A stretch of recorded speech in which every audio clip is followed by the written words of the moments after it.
राजस्थान की राजनीति एक बार फिर भ्रष्टाचार और सत्ता के घमासान पर आकर खड़ी हो गई है। जल जीवन मिशन, जिसका उद्देश्य हर घर तक स्वच्छ जल पहुंचाना था, अब घोटाले की गंध से बदनाम हो चुका है। पूर्व जलदाय मंत्री महेश जोशी, जो कभी गहलोत सरकार के भरोसेमंद सिपाही माने जाते थे, आज जेल की सलाखों के पीछे। राजस्थान हाईकोर्ट ने मंगलवार को उनकी जमानत याचिका खारिज कर दी। अदालत ने साफ कहा कि धन शोधन निवारण अधिनियम PMLA के तहत जब तक ये सुनिश्चित नहीं हो जाए कि आरोपी अपराध में शामिल नहीं है, जमानत नहीं दी जा सकती। और महेश जोशी के मामले में अदालत को ऐसा कोई आधार अब तक नहीं मिला।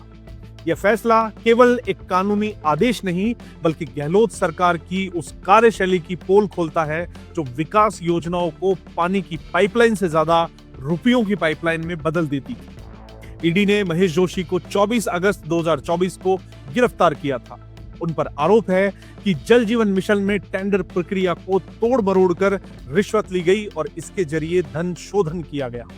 ईडी के आरोपों के अनुसार जोशी और उनके करीबियों ने 2.01 करोड़ रुपए के लेन देन में भूमिका निभाई। यहां तक कि 50 लाख रुपए उनके बेटे की कंपनी में आए, जिसे बाद में लोन बताकर लौटा दिया गया। लेकिन सवाल यह है कि सरकारी ठेकों से जुड़े लेन देन को अगर हर बार लोन कहकर समझ लिया जाए, तो फिर रिश्वतखोरी की परिभाषा क्या होगी? भ्रष्टाचार का यह खेल सिर्फ मंत्री स्तर पर न होकर पूरे सिस्टम में घुस गया था। टेंडर प्रक्रिया में रिश्वत लेना महज व्यक्तिगत लालच नहीं है, बल्कि उस गहलोत राज की नजीर है जो सिस्टम को मैनेज करने की कला में विख्यात था।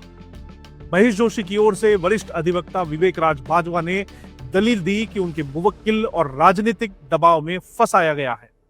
उन्होंने कहा कि ACB के मूल केस में जोशी का नाम तक नहीं था, मगर सवाल यह है कि अगर निर्दोष थे तो टेंडर प्रक्रिया की फाइलों और पैसों के लेन देन का बोझ उनके खिलाफ क्यों बोल रहा है?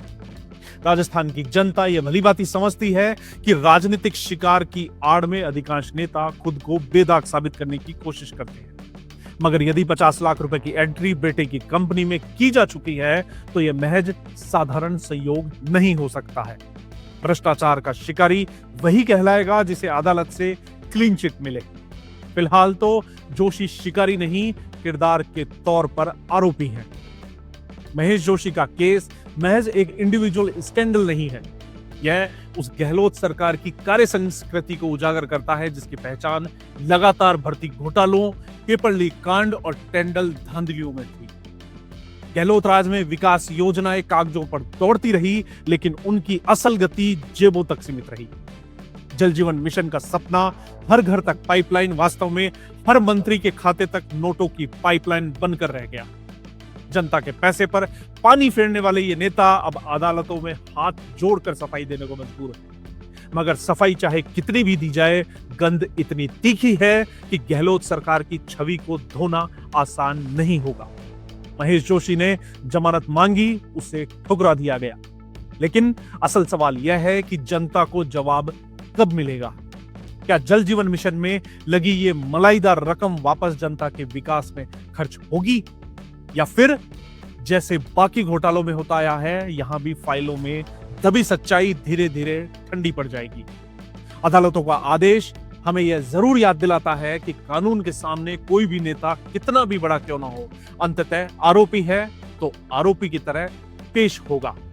महेश जोशी का प्रकरण भविष्य में राजनीतिक पाठ्यक्रमों में एक केस स्टडी बन सकता है कि कैसे सत्ता और सिस्टम मिलकर जनता से किए गए वादों को बेचने लगते हैं। गहलोत सरकार के गिरते ग्राफ में यह मामला एक और कालिक का धब्बा है। आज राजस्थान की जनता यही सवाल कर रही है, क्या विकास योजनाओं को सचमुच आम जनता की जिंदगी में बदलने की बजाय यह सब केवल नोट छापने का जरिया था? क्या यही गहलोत मॉडल था, तो आने वाली पीढ़ियां इसे लोकतांत्रिक शासन नहीं बल्कि लूटतंत्र कहकर याद करेंगी। महेश जोशी को जमानत नहीं, लेकिन इस आदेश ने राजस्थान की राजनीति के उस चेहरे को आईना दिखा दिया है जिसमें विकास की आड़ में भ्रष्टाचार का बड़ा खेल चलता था।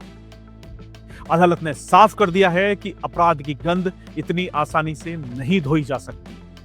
अब वक्त है कांग्रेस और गहलोत खेमे के नेता जनता के सवालों का सामना करें।